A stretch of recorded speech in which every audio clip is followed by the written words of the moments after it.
ኢትዮጵያ ውስጥ ሆናችሁ ቲክቶክ በቪው እንደሚከፍላችሁ ታውቃላችሁ? ዛሬ በዚህ ቪዲዮ ኢትዮጵያ ውስጥ ሆነን ቲክቶክ ላይ እንዴት በቪው ተከፋይ እንደምንሆን ሙሉን ስቴፕ የማሳያችሁ ይሆናል። ቪዲዮን ደግሞ እስከምሽው የምትመለከቱት ከሆነ ሁላችሁም ይህን ቪዲዮ የምትመለከቱ ሰዎች ቲክቶክ ላይ የሚጠይቀን ሪኳየርመንት አሟልተን ተከፋይ የምንሆንበትን ወሳኝ ቲፕ የምነግራችሁ ይሆናል። ይህን ቪዲዮ እስከምሽው ተመልከቱ። እንደምትመለከቱት በዚህ ሳምንት የከፈትኩት አንድ የቲክቶክ ቻናል አለ።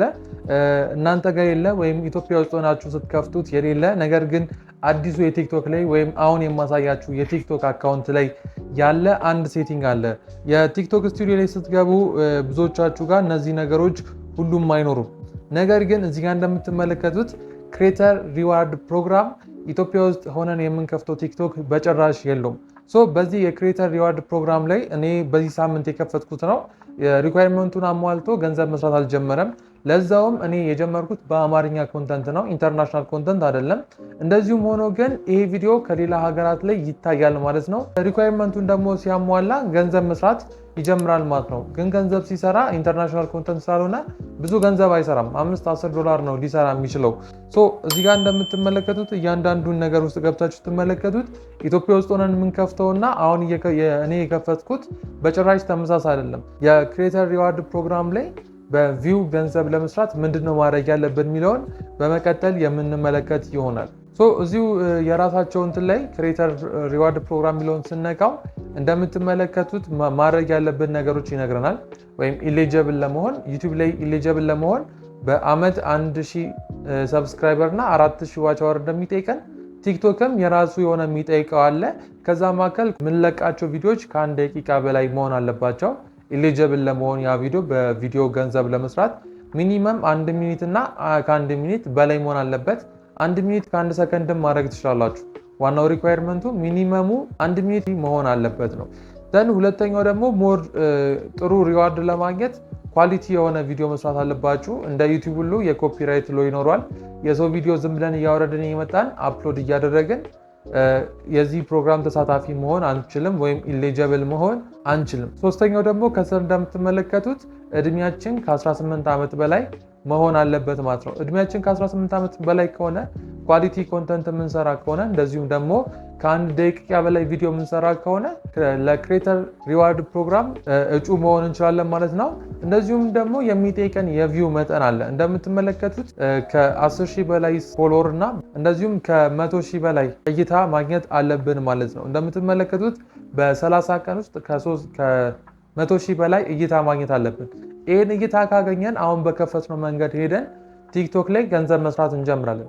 ስለዚህ ዛሬ በዚህ ቪዲዮ የምንመለከተው ኢትዮጵያ ውስጥ ሆነን እንዴት ኢንተርናሽናል የቲክቶክ አካውንት መክፈት እንደምንችል ሙሉ ስቴፑን የማሳያችሁ ይሆናል። እሺ፣ አሁን ቀጥታ የምናደርገው በስልክ እንመለከታለን። በስልክ ካየን በኋላ ደግሞ ዴስክቶፕ ኦር ደግሞ የፒሲ ላይ እንዴት እንደምናደርግ እያንዳንዱ ፕሮሰስ እንመለከታለን።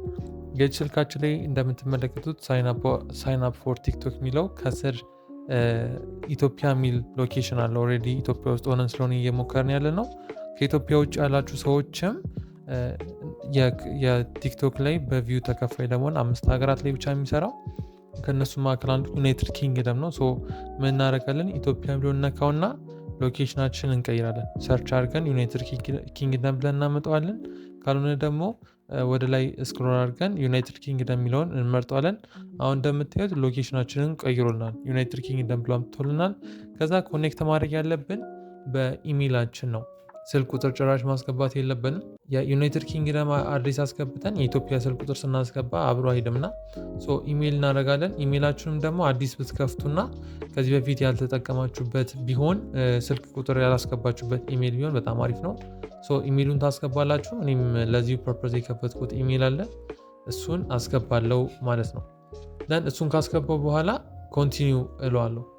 እሱን አስገብቼ ኮንቲኒው ካልኩት በኋላ ሌላ ጊዜ የቲክቶክ አካውንት እንደምንከፍተው ፓስወርድ እንድናስገባ ዴት ኦፍ በርዝ ይጠይቀናል። ከዛ በኋላ ቬሪፊኬሽን ወደ ኢሜይላችን ይልክልናል። እነዚህን ስቴፖች ካለፈ በኋላ ከሌላው የቲክቶክ ጋር ተመሳሳይ ነው ማለት ነው።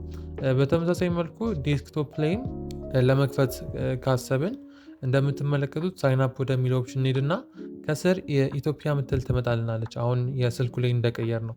ቀጥታ ሳይንአፕ ከማለታችን በፊት ዩዝ ፎን ኦር ኢሜል ከማለታችን በፊት ኢትዮጵያ የምትለዋን እነካትና ሎኬሽን እንቀይራለን፣ ወደ ምንፈልገው ሀገር እንቀይራለን። እኛ ለዚህ ፐርፐዝ የምንፈልገው ዩናይትድ ኪንግደም ነው። ከስልኩ ጋር ከዚህ በኋላ ያለው ተመሳሳይ ስቴፕ ነው እያንዳንዱ ያለው ማለት ነው። ዩናይትድ ኪንግደም ወደታች አድርገን እንፈልጋለን። እሱን ካስገባም በኋላ እዚህ ጋር የምናደርገው ዩዝ ፎን ኦር ኢሜል የሚለውን አንድ ጊዜ እነካዋለን። እሱን ከነካም በኋላ ዴት ኦፍ በርዝ ይጠይቀናል። ከዛ በኋላ ስልክ ቁጥር ይጠይቀናል። ስልክ ቁጥሩን ስዊች እናደርገዋለን ወደ ኢሜል እንዲቀይርልን እንቀይረዋለን ማለት ነው። ስልክ ቁጥር ማስገባት የለብንም በጭራሽ እንዳትሳሳቱ። የልደት ቀናችን እናስገባለን፣ ኢሜላችን እናስገባለን፣ ፓስወርድ እናስገባለን። ኢሜላችን ላይ ቬሪፊኬሽን ኮድ ይልክልናል፣ እሱንም ደግመን እናስገባለን ማለት ነው። በጣም ቀላል ፕሮሰስ ነው። ይህን ፕሮሰስ በመጠቀም ሁለቱም ላይ ሳይን አፕ ማድረግ እንችላለን ማለት ነው። ሳይን አፕ ካደረጋችሁ በኋላ ሴቲንግ ላይ ገብታችሁ ቼክ ማድረግ ይኖርባችኋል። ግን ኢንተርናሽናል ኮንተንቶችን እየሰራችሁ የተለያዩ ፌስለስ እንደዚሁም በሙዚቃ ብቻ በአማርኛ ያልሆነ በሌላ ሙዚቃ እየተጠቀማችሁ የተለያየ የኳስ የእንስሳ የተለያየ እንደዚህ ኢንተርናሽናል ሊታዩ የሚችሉ ቪዲዮዎችን እየሰራችሁ በቲክቶክ ላይ ክሬተር ሪዋርድ ፕሮግራም ላይ ገንዘብ መስራት ትችላላችሁ ማለት ነው። በክሬተር ሪዋርድ ፕሮግራም ላይ ማንኛውም ጥያቄ ካላችሁ ኮመንት ላይ አስቀምጡልኝ። እንደዚሁም ደግሞ የቴሌግራም ቻናላችን ላይ ጆይን በማድረግ ልክ ቲክቶክ ላይ ላይቭ ስገባ ብዙ ፎሎወር ማግኘት የምትፈልጉ ካላችሁ የቴሌግራም ቻናላችን ጆይን አድርጉ። ሞር ዛሬ ደግሞ የኢንተርናሽናል ቲክቶክ አካውንት እንዴት መጠቀም እንዳለብን፣ ምን አይነት ኮንተንቶች የምንሰራ ብዙ እይታ ሊያገኙልን እንደሚችሉ በዝርዝር አስቀምጥላችኋለሁ ማለት ነው። በቀጣይ ቪዲዮ እስከምንገናኝ ቸር ቆዩልኝ።